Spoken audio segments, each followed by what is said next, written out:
মাত্র 3টি মোটরসাইকেল, এই স্বপ্নই শেষ পর্যন্ত একটি শিশুর প্রাণ কেড়ে নিল। বয়স 16 থেকে 19 বছরের 3 কিশোর, হৃদয় হোসেন, সাদ্দাম হোসেন ও নাজমুল হোসেন। তারা ছিল ঘনিষ্ঠ বন্ধু।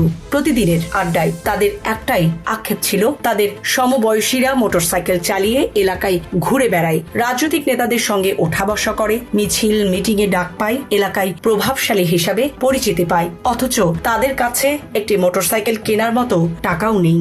Premium commercial space is now for rent. Featuring ample parking and excellent accessibility, this 4,200 square foot space is ready. Elevate your business and call us today.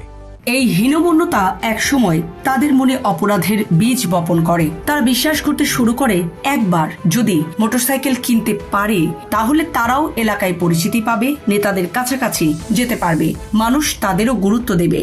কিন্তু প্রশ্ন ছিল একটাই, টাকা আসবে কোথা থেকে? অনেক আলোচনা পর্যালোচনার পর 3 বন্ধু ভয়ঙ্কর এক সিদ্ধান্ত নেয়। তারা কোনো শিশুকে অপহরণ করবে, এরপর পরিবারের কাছ থেকে মোটা অঙ্কের মুক্তিপণ আদায় করে সেই টাকা দিয়ে 3টি মোটরসাইকেল কিনবে। পরিকল্পনার প্রথম ধাপ ছিল উপযুক্ত টার্গেট খুঁজে বের করা। বড় কাউকে অপহরণ করা ঝুঁকিপূর্ণ হবে বলে তারা মনে করে, তাই সহজ লক্ষ্য হিসাবে তারা বেছে নেয় ছোট শিশুদের। তাদের নজরে ছিল এলাকার 2টি শিশু, রূপমের ছেলে রোহান এবং তোতামিয়ার ছেলে রহম। পরে রহম বয়সে তুলনামূলক বড় হওয়ায় তাকে বাদ দেওয়া হয়। 3 জন মিলে ঠিক করে রোহানকেই অপহরণ করা হবে। কিন্তু পরিকল্পনা বাস্তবায়নের আগেই হঠাৎ বদলে যায় সবকিছু।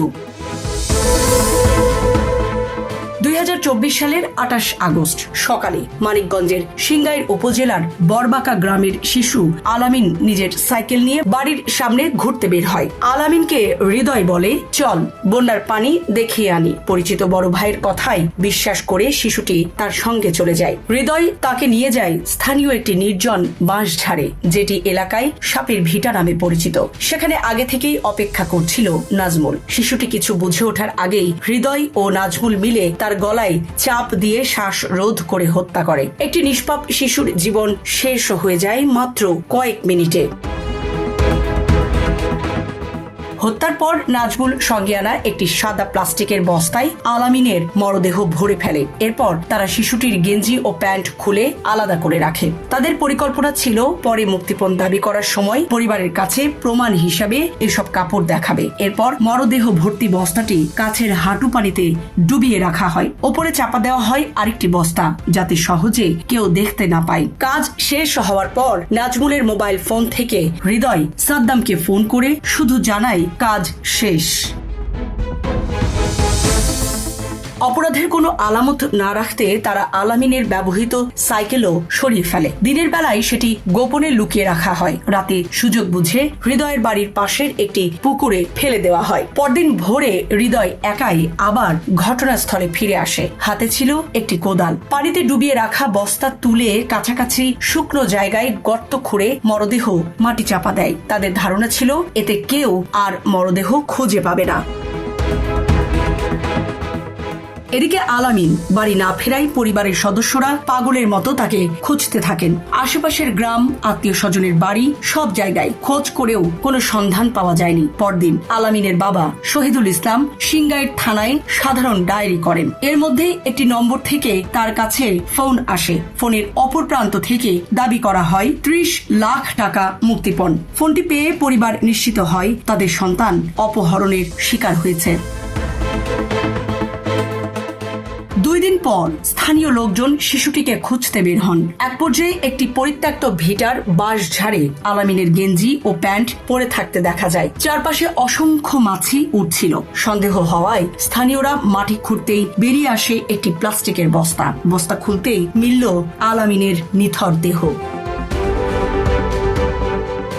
ঘটনার পর হত্যা মামলা হলে তদন্তে নামে পুলিশ ব্যুরো অব ইনভেস্টিগেশন বা পিবিআই। শুরুতে তদন্তকারীদের সামনে ছিল বড় চ্যালেঞ্জ। প্রত্যক্ষদর্শী নেই, দৃশ্যমান কোনো আলামত নেই, সন্দেহ করার মতো নির্দিষ্ট কাউকে পাওয়া যাচ্ছিল না। তদন্তকারীরা এলাকার শতাধিক মানুষের সঙ্গে কথা বলেন। ঘটনার সময় কে কোথায় ছিল, কারা শিশুটিকে শেষবার দেখেছে, এসব তথ্য সংগ্রহ করা হয়। ধীরে ধীরে সন্দেহের তালিকায় উঠে আসে হৃদয়, সাদ্দাম ও নাজমুলের নাম।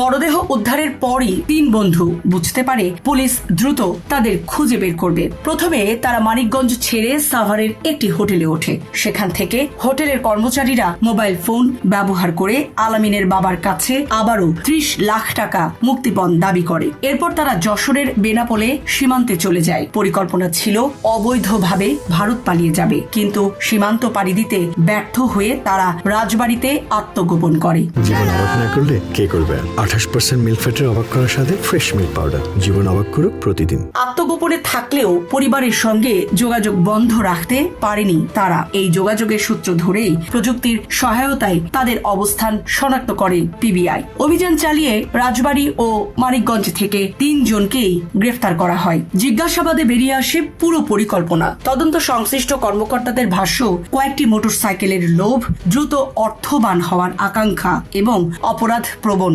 মানসিকতা 3 কিশোরকে এমন ভয়াবহ অপরাধে ঠেলে দেয়। সামরিনা প্রীতি, ঢাকা এক্সপ্রেস।